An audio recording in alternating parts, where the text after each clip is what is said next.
현재 우리나라에서 운행 중인 차량은 약 1,900만 대. 성인 2사람 중 1사람은 자동차를 소유하고 있는 셈이다. 덕분에 자동차 정비소를 찾는 사람도 늘어났다.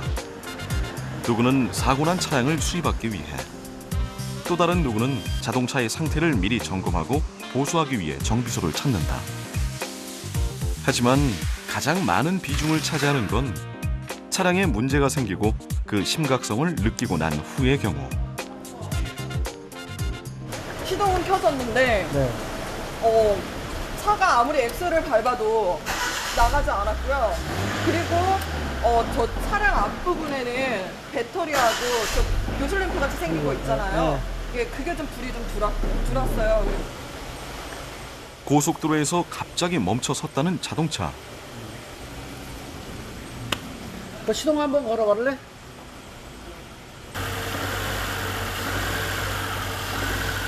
엔진 소리가 심상치가 않다. 이 차 같은 경우는 이제 시린다 쪽에서 네. 기통이 4개잖아. 하나, 둘, 셋, 4개잖아요. 네. 힘이 똑같아야 그래야 상태가 좋은데, 이게 봤을 때 2번 시린다 쪽에서 약간의 문제가 있는 거예요. 못 쳐드릴게요. 저 부탁 좀 드릴게요. 진짜 저 평택에서 진짜. 이미 사고 지점에서 여러 정비소를 전전했지만 돌아오는 반응은 한결같았단다. 저는 평택에 있는 카센터에서 잡을 줄 알았어요, 문제의 원인을. 근데 아무도 못 잡는 거예요. 근데 정말 그래가지고 이거를 평택에서 폐차를 시킬까 고민을 하다가 올라온 게 이제 선배를 통해서, 이제 일하는 선배를 통해서 이제 명장님한테 이거 명장님이면 잡을 수 있을 것 같은 거예요. 그녀처럼 마지막 선택으로 박병일 기능인을 찾는 사람들이 많다고 한다. 때문에 더 큰 책임감을 느끼며 자동차 정비에 힘을 쓴다는 박병일 기능 한국인이다. 자동차가 사실 종합 예술이거든요. 모든 우리나라의 전 세계의 기술들이 종합적으로 하나의 기계로 만들어진 게 자동차다, 이렇게 보는 거예요. 자동차가 아프면 자동차를 고쳐주는 게 정비사다, 이렇게 말할 수 있죠. 못 고친 차 다 고쳐주겠다는 그의 신념. 신경 갔다 올게요. 이미 자동차가 갑작스레 멈춘 원인을 1차 점검을 통해 파악했지만 좀 더 정확한 이유와 차 상태를 확인하기 위해 직접 운전해보는 일도 마다하지 않는다. 시운전해보면 실제 부하 상태, 주행 상태에서는 어떤 원인을 더 확정적으로 알 수가 있거든요.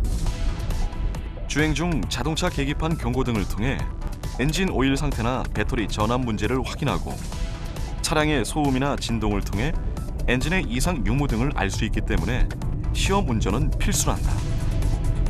가속 장치를 밟아도 속도가 나지 않는다는 고객의 말에 장치를 여러 번 밟아봤지만 좀처럼 시속 20km 이상을 내지 못하고 있다. 이럴 경우 대다수 엔진 쪽의 문제일 확률이 높다고 하는데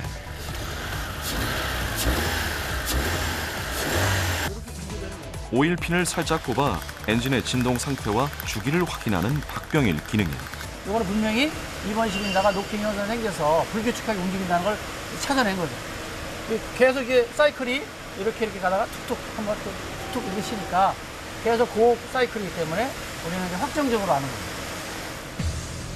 엔진을 제어하는 신호장치에 문제가 생기면서 실린더 중 하나가 제 기능을 못한 상황.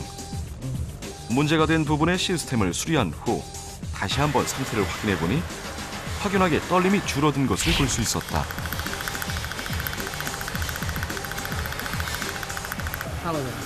이제 보면 엔진 소리도 경쾌하잖아요. 예, 네. 힘이 있는 소리가 나죠. 힘 있는 소리. 예, 틀려요. 어제랑 틀려요. 저 어제 끌고 올 때랑 완전 틀려요. 저 어제 진짜 부들부들 대면서 왔다니까요. 네. 하셔도 돼요. 괜찮은 거예요. 괜찮잖아요.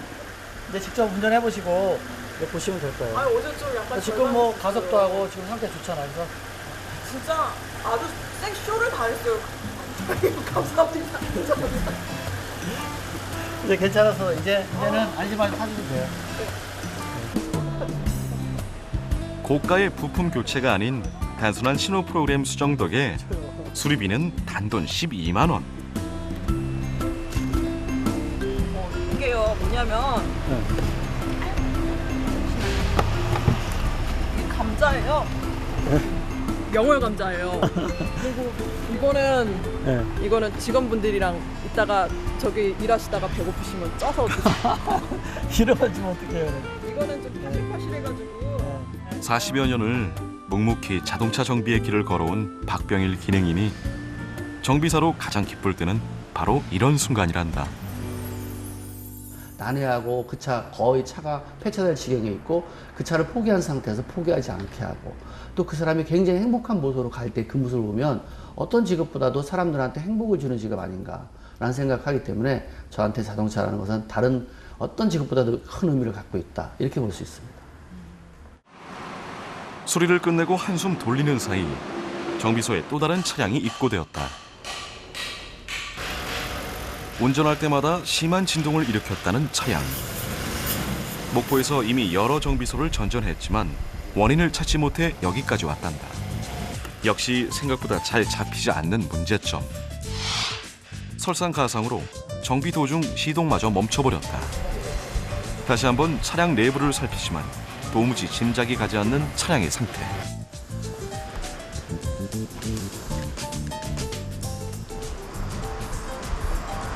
차 한번 봐주셔야 될 것 같은데요. 왜? 구조 들어왔는지 몰랐는데. 차가 좀 난해한 것도 없죠 있어. LPG도 뭐. 직접 정비를 위해 나선 박병일 기능인. 시동 걸어봐.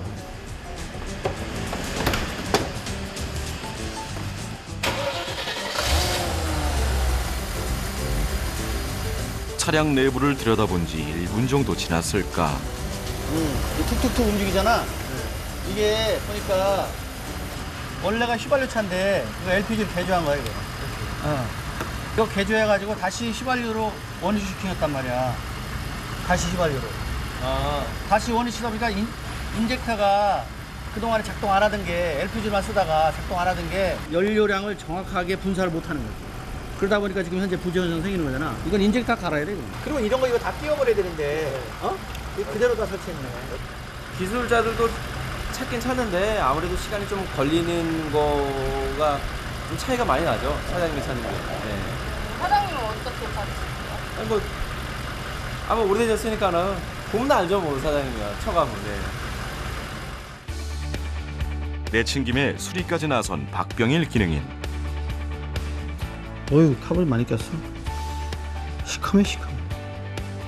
시커먼 기름때와 마주하며 수리에 열중하는데 복장이 다른 정비사에 비해 남다르다. 고객을 맞이할 때도 자동차 수리를 할 때도 한결같이 구두에 넥타이까지 정장을 고집한다. 대표님, 네. 복장이 좀 특이하시네요. 복장이 어떤가요? 정비사라고 하기엔 좀 멋있게 입으신 것 같아요. 아, 저는 이제 예전에 저 기술 가르쳐준 분이 그런 말 했어요. 저희가 기름 투백이 이렇게 기름 많이 묻히고 일을 했는데 저한테 이렇게 질문했어요. 의사가 맨날 수술하는데 막 빨간 피가 묻은 옷을 입고 노화를 진찰한다면 너의 기분은 어떠니? 이렇게 물어봤어요. 자동차를 고치는 사람이 그렇게 지저분하다고 기름 묻힌다고 그래서 그렇게 복장을 하면 너의 마음가짐도 그리고 네가 말하는 인류 기술자 될 수 없고 또 차 또한 네가 정밀하게 고칠 수 없다. 고객 또한 너를 신뢰하지 않을 거다. 이런 말 했거든요. 그때부터 제가 이제 복장을 좀 단정하게 깔끔하게 했죠. 자세가 흐트러지면 모든 게 흐트러진다며 사소한 복장에서부터 자신을 다잡는 박병일 기능인. 그런 모습은 네, 안녕하세요. 곧 고객들의 신뢰로 이어졌다. 브레이크를 밟을 때마다 네. 이상한 소리가 나요. 평소에도 주기적으로 차량 정비를 받는다는 이 고객 역시 몇 년 전 박병일 기능인에게 수리를 받은 후부터는 계속 이 정비소를 찾는다고 한다. 브레이크를 밟을 때마다 이상한 소리가 난다는 차. 연식이 오래되어 잔고장이 자주 일어날 수 있기에 박병일 기능인도 유난히 신경을 써서 점검한다. 여기서 이렇게 다 쏟아졌잖아 이게 이만큼. 그죠? 네, 이게 여기서 나온 거거든요. 여기서. 그러면 저 가루하고 이렇게 연결되면서 이게 빠져나가야 되는데 가루가 안 빠져나가니까 삑삑 소리 날 수 있어요. 네. 요거 빼서 양쪽 깔끔하게 청소하면 괜찮을 거예요. 의외로 바퀴 쪽에 낀 가루들을 깨끗하게 털어내는 것만으로도 간단하게 문제 해결. 혹시나 타이어를 다 갈아야 하나 노심초사했던 고객의 얼굴에도 웃음꽃이 핀다. 가볍게 돌아가는 저는 정말 이 차를 제가 처음 이제 아버지에게 선물 받아가지고 거의 20년 가까이 썼는데 구할 수 없었던 그런 부품들까지 다 장착해주셨고 솔직히 폐차까지 생각했었다고 했었잖아요. 이 차에 생명을 불어넣어서 새로 살려내주신 거잖아요. 정말 감사한 일이고 적어도 자동차에 관련한 무한한 신뢰를 받겠습니다. 94년도에 아버지에게 물려받았다는 차를 오래도록 타고 싶다는 고객. 이런 고객들에게 그는 정비를 넘어 감동을 선사하려 노력하고 있다. 다음 날 인천에 위치한 도로주행 시험장. 모처럼 정비소가 아닌 이곳에서 박병일 기능인을 만날 수 있었다. 주행 차량의 상태를 확인할 수 있는 프로그램을 통해 차량의 데이터를 분석 중이라는데 연료차가 우리나라 지금 현재 굉장히 10%대 넘어갔잖아요. 이게 제가 이제 실험을 통해서 어떤 노하우를 잡은 다음에 사람들한테 교육하기 위해서 이제 제가 이렇게 데이터 잡는 거죠. 점점 늘어나는 수입차 점유율만큼 수입차의 수리비율 역시 점점 증가하는 상태란다. 하지만 단순히 이론과 정비 실습만으로는 부족하다며 직접 차를 운전하고 분석해보는 그다. 그래서 고객차 가지고 이렇게 실험 못 해보잖아요. 그래서 제가 이런 실험을 이런 데 주행장에서 협조를 얻어가지고 한번 해보는데 그렇게 되면 이 차의 성능을 우리가 미리 많이 파악할 수 있잖아요. 그러면 고객차를 우리가 더 안전하게 결과물이 좋게 우리가 고칠 수 있으니까 이런 데 실험을 통해서 우리가 데이터를 얻는 거예요. 실제 운전 중 벌어지는 다양한 상황에 대비해 데이터를 측정. 차후 차량의 문제점을 찾을 때 이 수치들을 참고하여 보다 정확한 고장 원인들을 찾을 수 있다고 한다. 차가 어떤 조건에서 어떻게 움직였을 때 차량의 상태가 변하는지 다각도로 알아야 한다며 일반적인 도로 테스트뿐만 아니라 극한 상황에서 벌어질 수 있는 주행 상태에 대해서도 꼼꼼하게 확인하는 박병일 기능인. 남들은 최고의 자리에 있다지만 아직 배울 것이 많다며 몸을 사리지 않는 그다. 너무 멋져요, 그죠? 고생하셨어요. 네, 네.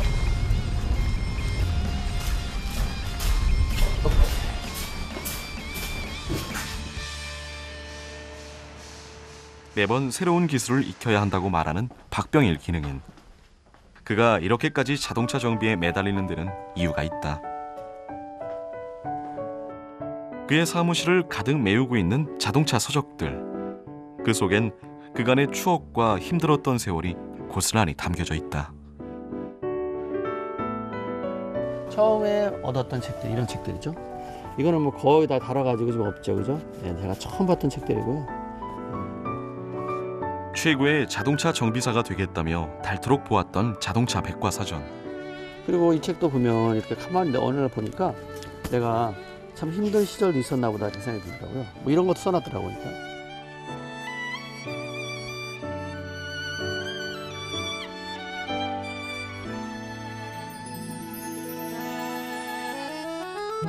원래 박병일 기능인의 꿈은 화가였다.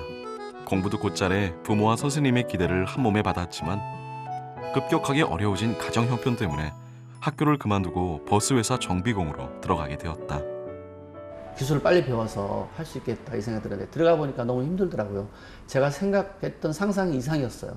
근데 그때 제가 아브라함 링컨 전기를 읽었어요. 그 사람이 22살에 정치에 입문해갖고 한 30년 만에 처음으로 51살에 대통령이 됩니다. 이 사람이 한 말이 뭐였냐면 이런 말을 했어요. 꿈은 버리지 않으면 얻을 것입니다. 누군가한테 가능한 건 나한테도 가능하다. 이런 말. 그 말이 저 가슴에 거의 인쇄됐어요. 목표가 있고 꿈이 있고 도전하면 힘이 안 들다는 사실을 그때 알았습니다. 그때부터 멈추지 않았어요. 쉽지만은 않았다. 선배의 조언으로 청계천 헌책방을 전전하며 자동차 책을 한 권 한 권 사 모았지만 온통 한자 투성이라 읽기조차 어려웠다. 하지만 포기하지 않고 한자를 잘하던 친구에게 없는 돈을 모아 짬뽕 한 그릇을 사주며 한자풀이를 부탁한 박병일 기능인. 이후 한 손엔 책을 들고 다른 손엔 공구를 쥐고 자동차 정비 기술을 익혀나가면서 최고의 기술자가 되기 위한 초석을 다질 수 있었다. 이 부분 다 토달아놨죠. 이런데.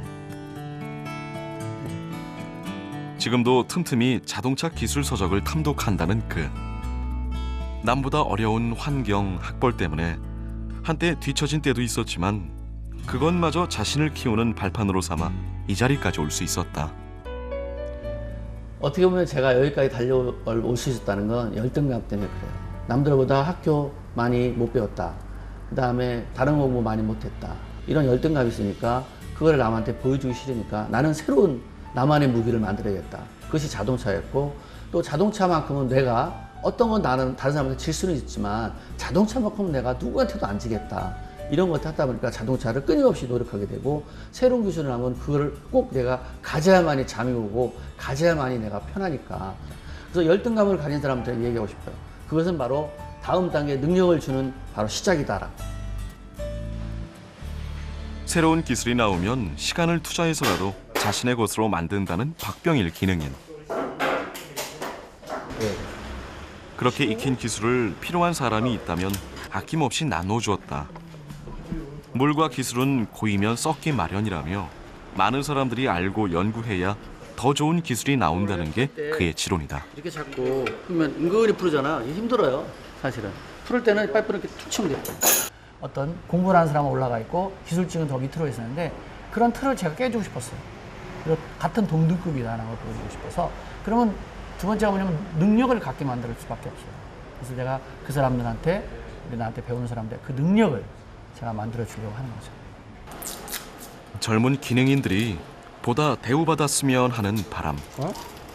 그래서 자신을 넘는 자동차 정비사가 나올 수 있도록 후배들을 양성하는 일이 요즘 그에게 가장 중요한 일이다. 유 실장이 한마디 해봐. 유 실장. 유 실장이 어떻게 배웠는지. 야, 유 실장 요새 공부 늦게 했어. 유 실장도. 사실은 야, 유 실장 공부하는 거 봐라. 얼마나 열심히 하니. 그지? 맨날 필기하고.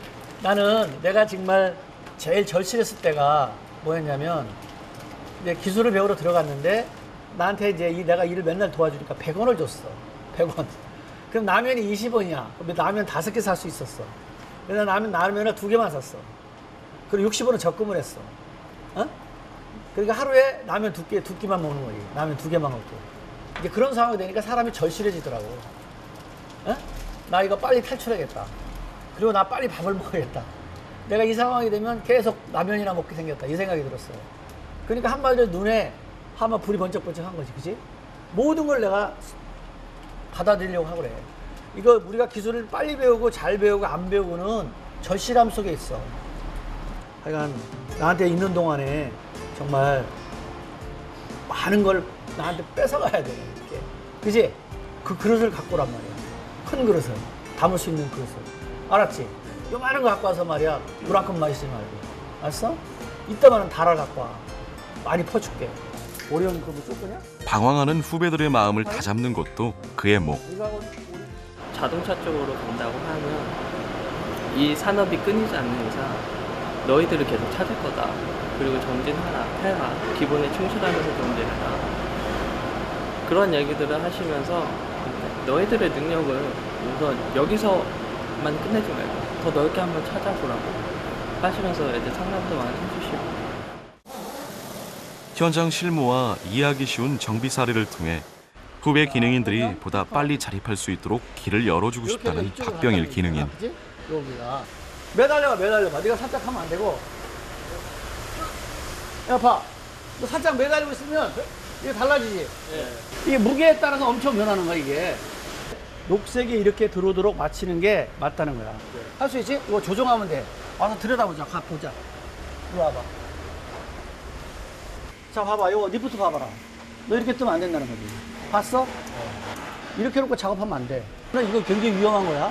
예전에 그렇게 철저하게 내가 사실은 이렇게 이런 거에 대해서 내가 교육을 받았어. 우리 그 기술자들은 절대 목걸이, 그 다음에 반지, 시계 이거 차고 하지 말아라. 이걸 철저히 했는데 어느 날 내가 건방을 떨어야 돼. 시계를 딱 차고 일한 거야. 근데 배선을 이렇게 만지고 있는데 저기 배선에 구석 이렇게 들어간 거야 이렇게. 거기에 집중하고 있었는데 이 배선이 이 까진 부분이 시계줄에 닿은 거야. 시계줄에 닿아가지고 시계가 갑자기 합선이 돼서 시계가 뻘개졌어. 그 시계가 여기 붙었어 여기가 이렇게. 여기 보이지? 여기. 이 상처 보이니? 응? 내가 유일하게 상처 하나 있는 건 이거야. 이게 기본이야 기본. 기본을 잘못하면 다치기도 한다는 거지. 안전에 또 차를 문제해서 기본에 충실하라. 기술자들은 기본에 충실하라가 첫 번째야. 기본에 충실하되 끊임없이 노력하라. 그가 후배 기능인들에게 당부하는 말이다. 그날 오후 정비소 구석에 세워진 차 하나를 살펴보는 박병일 기능인. 차량 앞쪽에 강한 충격이 가해졌는지 한눈으로 봐도 심하게 부서진 상태. 그래서 차가 충격을 해서 차가 엄청 뒤틀렸죠. 대체 어떤 이유 때문일까? 차량을 살피던 그의 눈에 뭔가 발견되었다. 엄청 급하게 다니까 여기 벨트가 움직이면서 이런 데 다 엔진 부위의 벨트가 반밖에 남지 않은 것. 넓은 거거든요. 반만 남았잖아 지금. 이 차가 살살살 갔었는데 갑자기 그냥 차가 돌진하면서 앞으로 튀어나왔기 때문에 이런 상황을 흔히 급발진이라고 하는데 90년대 처음 발생했고 지금도 그 원인을 두고 많은 논란이 벌어지고 있다. 제 가까운 지인들이 그랬습니다. 자동차 만지는 사람도 그거 아직 못 밝혔어. 당신은 자동차 고치는 사람이잖아. 고치는 사람이 만든 거를 어떻게 그 원인을 찾으려고 해. 전 세계에서 아무도 그 원인을 못 찾았어. 라는 말에 저는 흥미를 가졌어요. 그래서 내가 저거 꼭 힘들지만 한번 찾아봐야겠다. 아무도 쉽게 시도하지 못했던 실험. 박병일 기능인은 차량 5대를 망가뜨리면서까지 결국 급발진 상황 재현에 성공했다.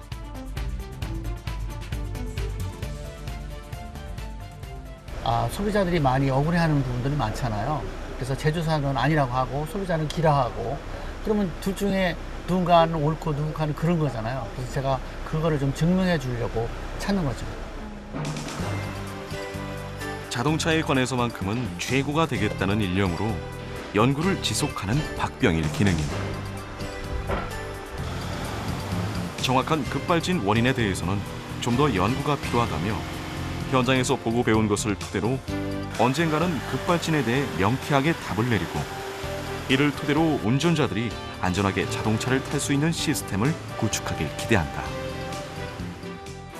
자동차는 앞으로 꿈이고 앞으로 미래이고 또 하나의 새로운 희망의 어떤 직업군 아닌가 이런 생각해서 저는 자동차를 굉장히 좋게 생각하는 이유가 뭐냐면 다른 것들은 굉장히 자동화가 될 수 있고 로봇화가 될 수 있지만 자동차는 로봇화가 안 돼요. 사람이 직접 수리할 수밖에 없는 조건이에요. 그렇기 때문에 아마 다른 어떤 직업보다도 오래 갈 것이고 또 전 세계 어딜 가도 직업을 갈 수 있는 직업이기 때문에 나는 자동차가 직업 중에 최고 아닌가 이런 생각을 합니다. 한평생 자동차만 보고 달렸다는 그. 자동차를 통해 다양한 사람들을 만나며 그들에게 행복을 주었고 자신 또한 자동차로 인해 행복을 얻어 지금도 멈출 수 없다고 이야기하는 박병일 기능인. 그의 도전은 앞으로도 계속된다.